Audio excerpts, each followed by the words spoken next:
Plus TV ప్రేక్షకులకు నమస్కారం. కలో శ్రీ వెంకట నాయక అంటే కలియుగానికి వెంకటేశ్వర స్వామి నాయకుడు అని. తిరుమల తిరుపతి దేవస్థానంలో వెంకటేశ్వర స్వామి ఏ విధంగా పూజలు అందుకుంటున్నారో, మన యాదాద్రి భువనగిరి జిల్లాకు సంబంధించి కూడా స్వర్ణగిరిలో వెంకటేశ్వర స్వామి అదే విధంగా పూజలు అందుకుంటున్నారు. హైదరాబాద్ నుంచి వరంగల్కి వెళ్ళే హైవేలో స్వర్ణగిరిలో, అంటే ఆ హైవేకి సంబంధించి ఒక 2 కిలోమీటర్ల దూరంలోనే శ్రీ స్వర్ణగిరిలో వెంకటేశ్వర స్వామి కొలువై ఉన్నారు. ఇక్కడ తిరుమల తిరుపతి దేవస్థానంలో ఏ విధంగా అయితే స్వామివారికి పూజా సేవలు, అలాగే కళ్యాణ మహోత్సవాలు ఇవన్నీ ఎలా జరుగుతాయో అదే విధంగా మన స్వర్ణగిరి వెంకటేశ్వర స్వామి ఆలయంలో కూడా పూజలు అదే విధంగా జరుగుతున్నాయి. ఒకసారి ఆలయ దర్శనం చేసుకుందాం.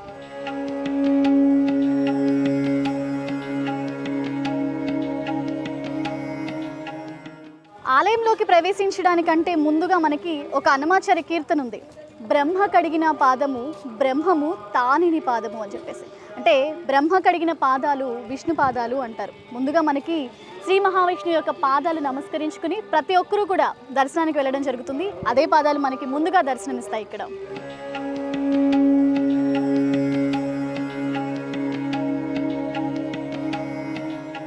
స్వామివారిని దర్శించుకోవడానికి మనం మెట్ల మార్గం ద్వారా దేవస్థానంలోకి వెళ్తున్నాము. 108 మెట్లు ఉంటాయట స్వామివారి దర్శనానికి వెళ్ళడానికి. 108 మెట్లు ఎక్కుతూ స్వామివారి దర్శనానికి వెళ్తాం మనం. మెట్ల మార్గం ద్వారా ఆలయంలోకి ప్రవేశించేటప్పుడు మనకి మెట్ల మీద దశావతారాలు దర్శనమిస్తాయి. చూస్తున్నారు కదా, మత్స్యావతారము, కూర్మ అవతారము, ఆదివరాహ అవతారము, నృసింహ అవతారము, శ్రీ వామనావతారము, పరశురామ అవతారము, శ్రీరామావతారము, బలరామ అవతారము, శ్రీకృష్ణ అవతారము, కల్కి అవతారం, ఇలా 10 రూపాలలో ఆ వెంకటేశ్వర స్వామి మనకి దర్శనమిస్తారు. ప్రతి ఒక్క భక్తుడు దశావతారాల రూపంలో స్వామివారిని దర్శించుకోవచ్చు. ఇక మెట్ల మార్గం ద్వారా పైకి వెళ్ళిన తరువాత మనకి ఒకవైపు గరుడ మండపం దర్శనమిస్తుంది. అలాగే మెట్ల మార్గానికి ఎదురుగా ఏకశిలామూర్తిగా శ్రీ హనుమంతుడు మనకి దర్శనమిస్తారు. కేవలం ఈ హనుమంతుని విగ్రహం చేయడానికి 5 సంవత్సరాల సమయం పట్టిందని ఇక్కడ ఆలయ అధికారులు చెప్తున్నారు. హనుమంతుని విగ్రహం పక్కన బంగారు గరుత్మంతుని విగ్రహం మనకు దర్శనమిస్తుంది. ఇక ఆ పక్కనే మనకి కోనేరు కనిపిస్తుంది. అక్కడే ఆ వెంకటేశ్వర స్వామి జలనారాయణుడిగా దర్శనమిస్తారు. విష్ణుమూర్తి ఆలయాలలో గోసేవ ఎంతో విశిష్టత కలిగింది. అలాగే ఇక్కడ కూడా విశేషంగా గోదానం జరుగుతుంది. దానికి సంబంధించిన దృశ్యాలను కూడా మనం చూడవచ్చు. వెంకటేశ్వర స్వామిని దర్శించుకోవడానికి ముందు విమాన వెంకటేశ్వర స్వామిని కూడా మనం ఇక్కడ ఆలయ శిఖరం పైన దర్శించుకోవచ్చు.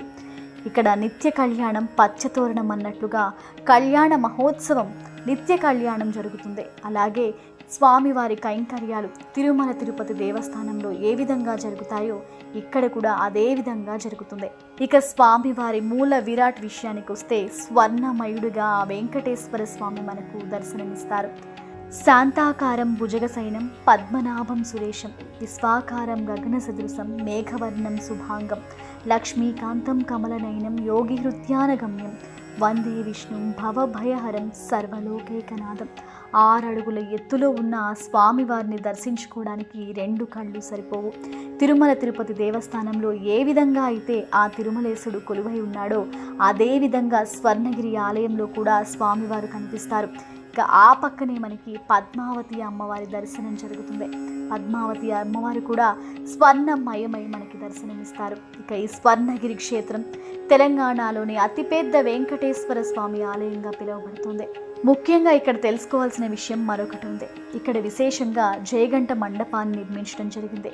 ఈ జయగంట మండపం భారతదేశంలో 2వ అతిపెద్ద మండపం. మొదటిది అయోధ్య రామ మందిరంలో ఉంది. ఇక 2వది మన స్వర్ణగిరి మండపంలో ఉంది. ఇక ఈ జయగంట మండపంలో గంటని గనక శబ్దం చేసినట్లయితే 2 నిమిషాల పాటు దాని శబ్దం చుట్టుపక్కల వినిపిస్తుంది. దీని బరువు 1700 కేజీలు. ఇక మనందరికీ తెలిసిందే స్వామివారికి తులసివనం అంటే ఎంతో ఇష్టం. అందుకే ఇక్కడ తులసివనాన్ని కూడా ఏర్పాటు చేయడం జరిగింది.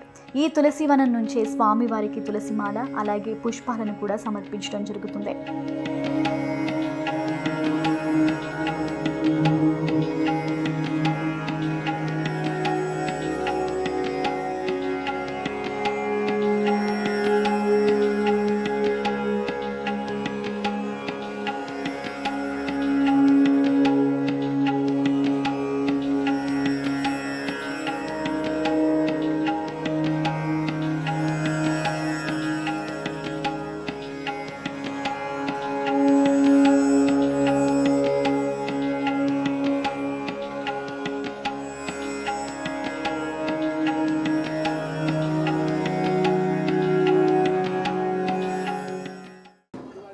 మార్గం ద్వారా పైకి వచ్చిన తర్వాత మనకి ఎన్నో ఉప ఆలయాలు దర్శనమిస్తూ ఉంటాయి. ముఖ్యంగా మనకి ఏకశిలా విగ్రహంతో హనుమంతుని విగ్రహం మనకి దర్శనమిస్తుంది. అలాగే జలనారాయణ దర్శనం కూడా మెట్లు ఎక్కిన తర్వాత ఒక పక్క నుంచి జలనారాయణ దర్శనం, అలాగే ఆంజనేయ స్వామి విగ్రహం దర్శనం మనం చేసుకోవచ్చు.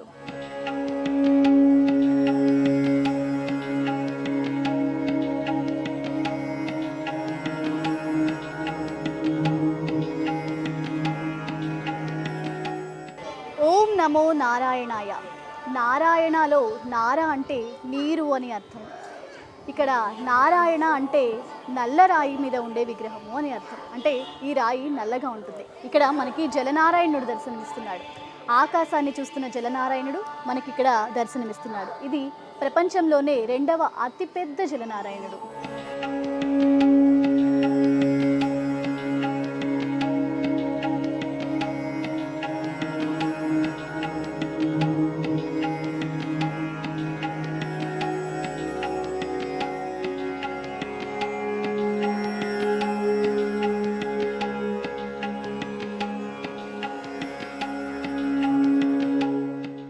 సో ఇద్దరు ఇవాళ గోదానం చేశారు, మేము చూసాము. ఎందుకోసం చేశారు ఇక్కడ గోదానం? మా ఇంటి పేరు వంకమామిడి అండి. మంకమామిడి. మా దాంట్లో మా తాతలు ముత్తాతలు మా తండ్రి అందరూ గోదానాలు చేసిండ్రు.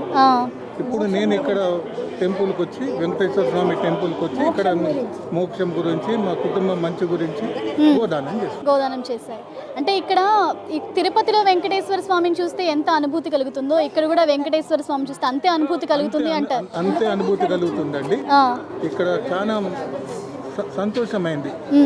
అమ్మ, గోదానం వల్ల మనకి ఏం లాభం చేకూరుతుంది అంటారు? ఇక వాళ్ళు చెప్పిన దాన్ని బట్టి ఏంటంటే మనకు మోక్ష ప్రాప్తిస్తుంది, మన తాత ముత్తాతలకు కూడా స్వర్గం దొరుకుతుందని చెప్తారు. మళ్ళీ గోదానం కోసం గోవుకి సంబంధించిన ద్రవ్యాలు కూడా మీరు ఇవ్వడం జరిగిందా? ఇచ్చారా? మీ పిల్లలు చేయిస్తున్నారా? అంటే మీరు గోవుని తీసుకొచ్చారా లేకపోతే పిల్లలు మీ చేత చేయిస్తున్నారా ఈ కార్యక్రమం? మీరే స్వయంగా చేసుకున్నారు. రైట్ అమ్మా, థ్యాంక్ యూ, ధన్యవాదాలు మీకు.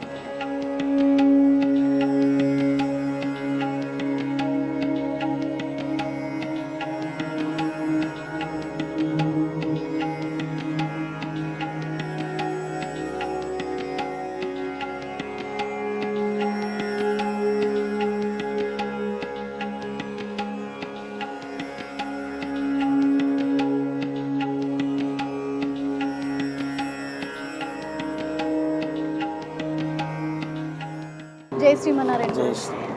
సో నాకు ఇందాక నుంచి ఆలయ దర్శనం చేసుకుంటున్న దగ్గర నుంచి తిరుపతిలో ఉంటే నేను ఏ విధంగా అనుభూతి పొందుతాను అదే విధమైన అనుభూతి ఆలయ ప్రతి చోట నాకు ప్రతి ఆవరణలోనూ కనిపిస్తుంది. అసలు ఆలయ విశిష్టత గురించి మీ ద్వారా ఒకసారి. ఈ యొక్క క్షేత్రాన్ని స్వర్ణగిరి క్షేత్రంగా భక్తులందరూ కూడా కొలుచుకుంటూ ఉన్నారు. ఆ శ్రీ వెంకటేశ్వర స్వామి ఇక్కడ 16 అడుగుల రూపంలో వేయించేసి భక్తులందరినీ కూడా అనుగ్రహిస్తూ వచ్చినటువంటి భక్తులందరి యొక్క కోరికలను కూడా నెరవేరుస్తున్నాడు. భక్తులందరి యొక్క కొంగు బంగారంగా.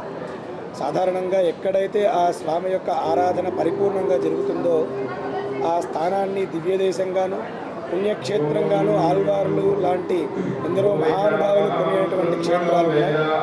అందులో ఒకటా అన్న విధంగా ఆ స్వామి ఇక్కడకు వచ్చి ఇక్కడ కూర్చుని తన యొక్క ఆలయాన్ని నిర్మించుకొని తనకు నచ్చినట్టుగా క్షేత్రాన్ని మలచుకున్నారు అని భక్తులందరూ కూడా నమ్ముతూ ఉంటారనమాట. అంతటి వైభవాన్ని ఇక్కడ స్వామి సంతరించుకున్నారు. ఆ స్వామి దివ్యమైనటువంటి దర్శనాన్ని దాదాపుగా మనకు 5 మాసాలు పూర్తయి 6వ మాసంలో పడుతుంటారు. ఇప్పటివరకే ఆ దేవాది దేవుణ్ణి అఖిలాండ కోటి బ్రహ్మాండ నాయకుడైనటువంటి స్వర్ణగిరి సువర్ణమూర్తి వెంకటేశ్వర స్వామిని దాదాపుగా 75 లక్షల మంది దర్శించుకున్నారు. అంతటి వైభవాన్ని అంతటి అనుగ్రహాన్ని ఇక్కడ స్వామి భక్తులందరికీ కలిగిస్తున్నాడు అన్నమాట. ఎవరైతే ఒక్కసారి ఆ స్వామిని దర్శించుకుంటారో మరలా ఎప్పుడు ఆ స్వామిని మనం దర్శించాలా అన్నటువంటి కోరికను కలిగింపజేసే విధంగా ఆ మూర్తి ఇక్కడ వేయించేస్తున్నారు. మిగతా భక్తులందరూ కూడా ఈ యొక్క భారతదేశంలో కాదు ఎక్కడెక్కడో ఉండేటువంటి భక్తులందరూ కూడా వచ్చి ఆ స్వామిని దర్శించుకుంటూ ఉన్నారన్నమాట.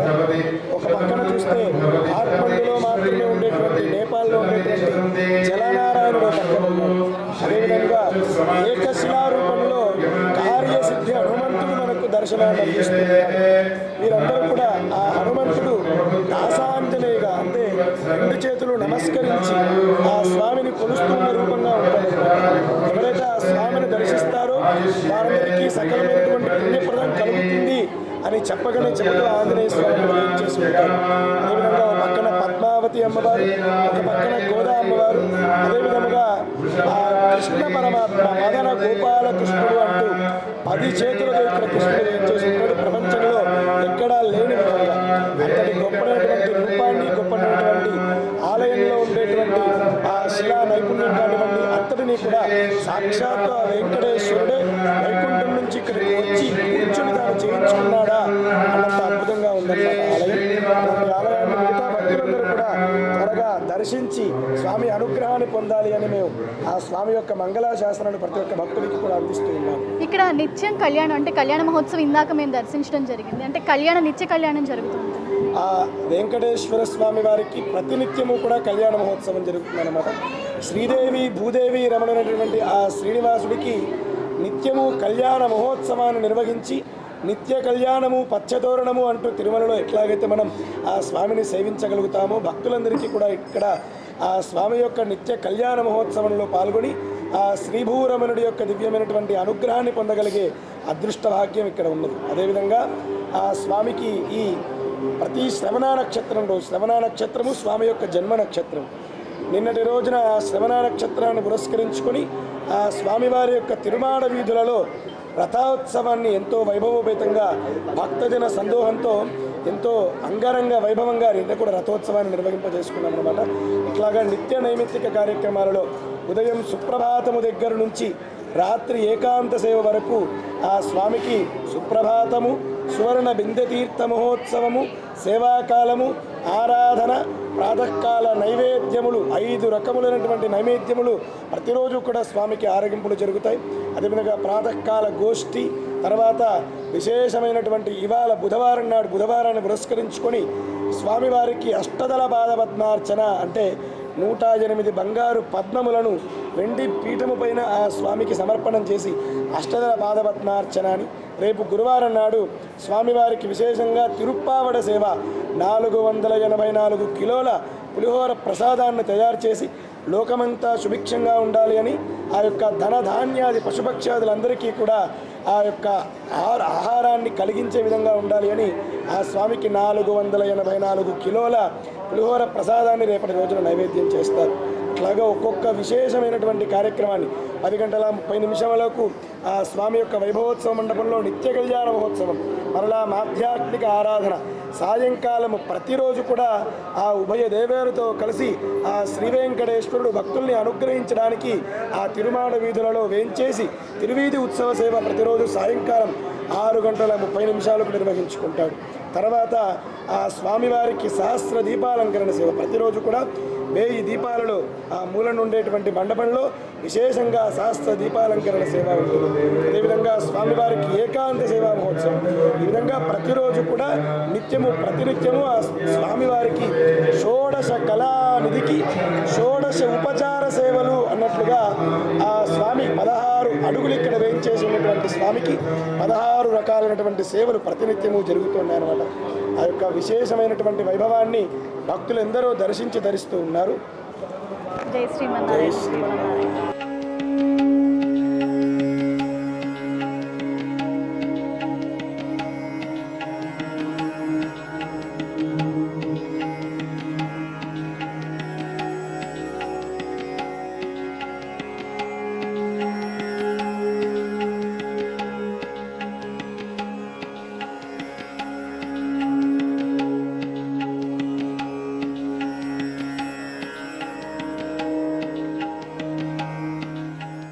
भगवान् वेङ्कट एव दैवतं नः श्री श्रीनिवासः परदैवतं नः श्री श्रीनिवासः परमन्धनं नः श्री श्रीनिवासः कुलदैवतं नः श्री श्रीनिवासः परमागतिर्नः वक्त्राब्जे भाग्यलक्ष्मीः करतलकमले सर्वदा दानलक्ष्मीः दोर्दण्डे वीरलक्ष्मीः हृदय सरसिजे भूतकारुण्यलक्ष्मीः खड्गाग्रे शौर्यलक्ष्मीः निखिलगुणगणाडम्बरे कीर्तिलक्ष्मीः सर्वाङ्गे सौम्यलक्ष्मीः त्वयितु विजयतां सर्वसाम्राज्यलक्ष्मीः श्रीर्वर्चस्वमायुष्यमारोग्यमावेधाच्छोभामानं महीयते धान्यं धनं पशुं बहुपुत्रलाभं शतसंवत्सरं दीर्घमायुः शतमानं भवति शतायुः पुरुषः शतेन्द्रिय आयुष्येवेन्द्रिये प्रतिष्ठति सत्याः सन्तु यजमानस्य कामाः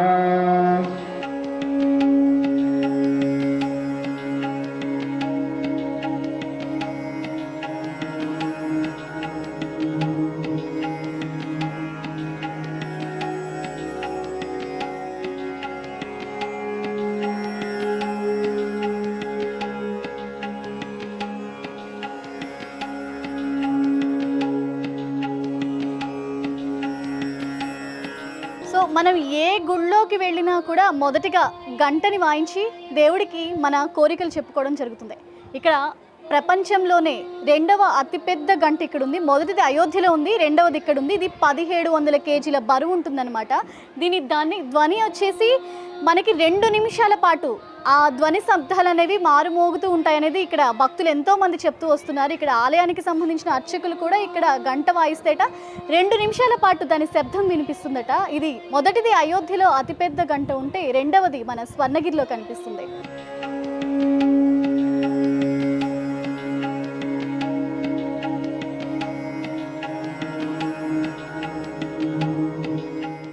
చూసాం కదండి, యాదాద్రికి దగ్గరలో ఉన్న స్వర్ణగిరి దేవాలయ ఆలయ విశిష్టతలు. ముఖ్యంగా తిరుమల తిరుపతి దేవస్థానంలో ఏ విధంగా కైంకర్యాలు జరుగుతాయో స్వామివారికి ఇక్కడ కూడా అదే విధంగా తిరుమల తిరుపతి దేవస్థానంలో జరిగినట్టే స్వామివారికి నిత్య అన్నదానం, నిత్య కళ్యాణం, అన్ని రకాలైన సేవలు కూడా చేయించడం జరుగుతోంది. ఇక అలాగే చూసుకుంటే స్వామివారికి సంబంధించిన ప్రతి ఒక్కటి ఇంటి ప్రసాదం దగ్గర నుంచి ప్రతిదీ కూడా తిరుపతి దేవస్థానంలో ఏ విధంగా జరుగుతుందో ప్రతి విషయంలో కూడా వీళ్ళు అలాంటి జాగ్రత్తలే తీసుకుంటున్నారు. భక్తులకు కూడా ఎటువంటి అసౌకర్యం కలగకుండా అన్ని విధాల జాగ్రత్తలు తీసుకుంటున్నారు దేవస్థానం. ఇక ఆలయ సమయాలు వచ్చేటప్పటికి ఉదయం 5:30 నుంచి మధ్యాహ్నం 1:30 వరకు ఉంటుంది. అలాగే తిరిగి 2:30 నుంచి రాత్రి 8 గంటల వరకు కూడా స్వామివారి దర్శనం చేసుకోవచ్చు భక్తులు. ఆ విధానికి సంబంధించిన కూడా అన్ని రకాల ఫెసిలిటీస్ కూడా ఇక్కడ కల్పించడం జరిగింది. ముఖ్యంగా ఉప ఆలయాల విషయాల్లో కూడా ఎంత నైపుణ్యత చూపించారనేది ఆలయ దేవస్థానంలో వారు పనిచేసే ప్రతి ఒక్క నైపుణ్యం అనేది ఈ ఆలయంలో ప్రతి అణువున మనకు కనిపిస్తూ ఉంటుంది. స్వర్ణగిరి దేవస్థానం ప్రతి ఒక్కరూ కూడా దర్శించి ఆ తిరుమల వెంకటేశ్వరుని దర్శించిన అనుభూతిని ఎలా పొందుతారో అలాగే స్వర్ణగిరి వెంకటేశ్వరుని దర్శించి కూడా అదే విధమైన అనుభూతి పొందవచ్చు. జై శ్రీమన్నారాయణ.